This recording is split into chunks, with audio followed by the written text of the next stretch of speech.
నోటికొచ్చే ముద్దలో తుపుక్కన ఉమ్మేస్తున్నాం మనం. అంతకు మించి ఏం లేదు.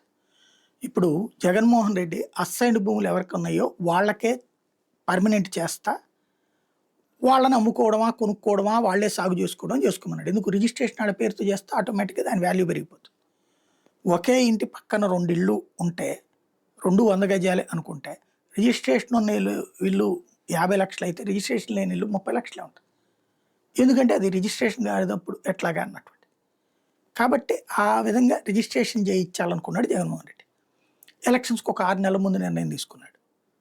ఈలోపు వాళ్ళ పార్టీ ఎమ్మెల్యేలు వాళ్ళ స్వార్థం కోసం దాన్ని సక్రమంగా వినియోగించలేదు, తగిన ప్రచారము చేసుకోలేకపోయారు, వేగంగా రిజిస్ట్రేషన్లు చేయలేకపోయారు.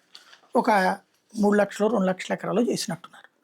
ఈలోపు ప్రభుత్వం మారింది. వీళ్ళు రాగానే దాంతో వైసీపీ ఎమ్మెల్యేలు వీళ్ళందరూ లబ్ధి పొందేస్తున్నారంటూ వాళ్ళందరికీ ఎట్లా బెనిఫిట్ ఇచ్చేస్తారన్న పేరుతో ఆపిచ్చారు. 22A కిందన నిషేధిత జాబితాలో పెట్టారు.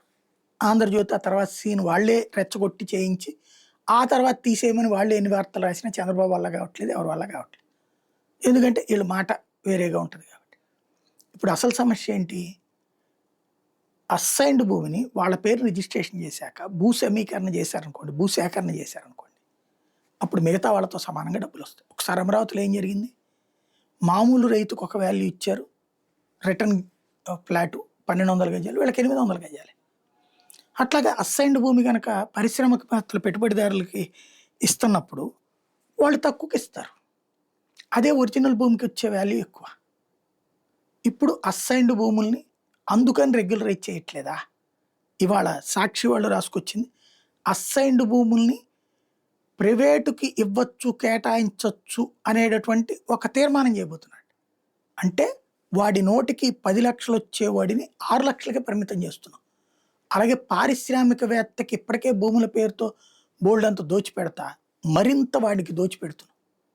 పూర్తిగా అన్యాయం చేస్తున్నాం. పేదవాడికి, పెద్దవాడికి కొమ్ము కాస్తున్నాం.